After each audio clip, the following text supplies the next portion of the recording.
ça fait très longtemps que je n'ai pas fait de vidéo sur YouTube. Pourtant, je suis très active sur TikTok. Mon TikTok, c'est Lucizy, donc n'hésitez pas à aller voir. Je partage de tout, un peu moins de contenu IDE, mais toujours quand même. Donc allez voir, je pense que ça peut vous intéresser. On va parler de mon parcours, de ce que je suis devenue. Et j'ai arrêté les vidéos, ça va faire 1 an et demi, 2 ans. Et je continue à vous partager des petits trucs, mais c'est beaucoup moins... c'est plus en format YouTube quoi. En tout cas, ce qui s'est passé, c'est que j'ai terminé mes études, donc je suis diplômée depuis bientôt 4 ans. Ça va faire, là je vais sur ma 5e année l'année prochaine là. Ouh là là, ça commence à dater.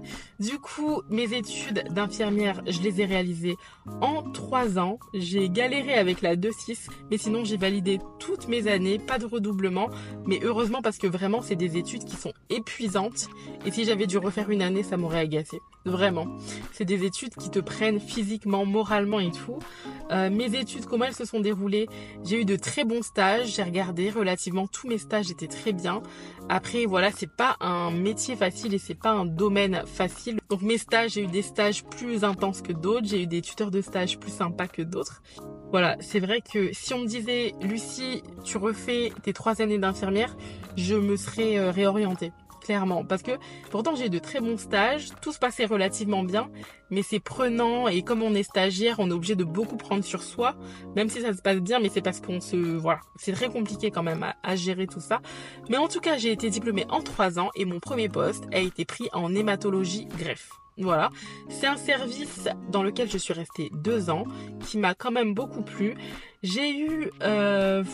quand j'ai pris mon poste, j'ai pris un CAE, là, une allocation d'études rétroactif. Voilà, donc je leur devais 1 an. Et au final, je suis restée quand même 2 ans. Donc voilà, je suis restée à peu près 2 ans là-bas, malgré que je leur devais qu'1 an par rapport au CAE. Pour partir, j'ai demandé... À la base, j'avais démissionné. Mais ils n'ont pas forcément accepté ma démission. Du coup, ils m'ont proposé une dispo et j'ai accepté la demande de dispo. Donc, je leur ai dû encore 3 mois. Et dans le tout, ça m'a fait 2 ans à peu près. Ce service a été très formateur, je trouve. Mais je dirais qu'il n'était pas forcément... voilà, c'était un service sympa, formateur. Mais c'est pas forcément un service que je referais. J'en fais de temps en temps en intérim et tout. Parce que oui, après ma dispo... je suis passée intérimaire, mais c'est un service que j'ai aimé pendant ces 2 ans-là. Mais si je devrais reprendre un poste, je pense pas que ça serait en hémato ou même en onco. Voilà, je pense pas.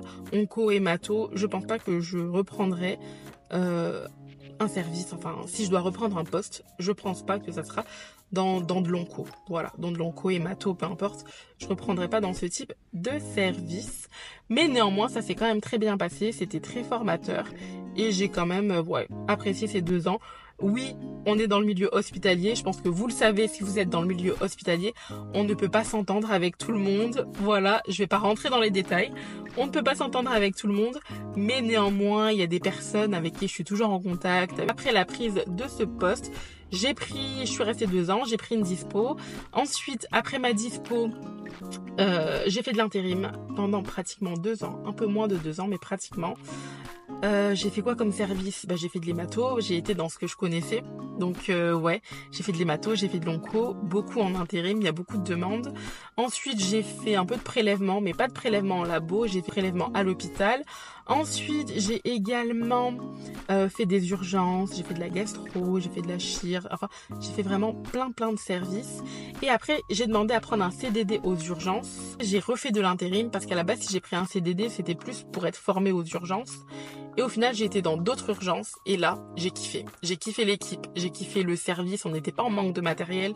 Genre, c'est vraiment un service qui était ok, il n'y avait pas de manque, pas de galère de matériel, pas de manque de matériel. Les cadres, tout le monde était sympa. Et du coup, j'ai voulu prendre un poste dans ce service-là. Et quand il y avait un poste qui se libérait, j'étais en intérim et je voulais vraiment tâter le terrain. J'ai fait à peu près 6-7 mois d'intérim avec ces urgences-là que j'aimais trop. Et quand j'ai voulu prendre un poste, il y a eu les jeunes diplômés qui sont arrivés et il y a eu beaucoup de postes qui ont été pris et il y avait plus de place. Ils m'ont proposé d'autres postes dans l'hôpital et tout, mais moi c'est vraiment ce service parce que l'équipe elle était sympa. Genre j'ai jamais vu un service où l'équipe est bien et l'équipe genre de jour comme de nuit. Hein. Ils sont tous bien, tous bienveillants. C'était vraiment des urgences que j'ai surkiffé et je voulais vraiment bosser là-bas. Je me suis dit ok, je veux bosser là-bas, c'est bon, c'est fait. Voilà. Et quand j'ai pris ma décision, il y avait plus de place et j'y suis même retournée 2 mois après. Il y avait pas de place. Quand vraiment ils faisaient appel à des intérimaires, c'est vraiment que quelqu'un était malade ou qu'il y avait quelque chose, mais il n'y avait pas de poste vacant dans ces urgences. Donc déjà c'est tellement rare, mais ouais, ils étaient top. Et voilà, du coup après j'ai continué l'intérim parce que bon j'aimais quand même bien l'intérim et tout. Qu'est-ce qui s'est passé? Il y a eu du changement. Donc il y a eu un peu de changement par rapport à l'intérim et j'ai décidé je vais dire qu'à un moment le métier d'infirmière je dirais pas qu'il me fatiguait, mais je me suis dit bon, j'ai envie de voir un peu autre chose. Mon métier, j'aime être avec le patient, mais j'aime pas trop ce qu'il y a autour, ça commence à me fatiguer, surtout l'hôpital, tout ce qu'il y avait autour de l'hôpital. Je commençais à avoir envie de voir autre chose. Ça veut dire que j'aurais pu continuer, ça me pesait pas sur le moral, mais j'avais envie de voir un peu l'extra hospitalier, voir autre chose.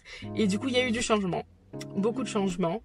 Et du coup, je vous laisse deviner en commentaire où je travaille maintenant, ce que je fais. Et voilà, parce que je ne suis plus à l'hôpital pour le moment. Néanmoins, je fais quand même quelques missions d'intérim parce qu'il y a des services que j'aime bien, avec des personnes avec qui je m'entends super bien. Donc des fois, ils m'envoient des petits messages. Oh oui, viens et tout, il manque quelqu'un et tout.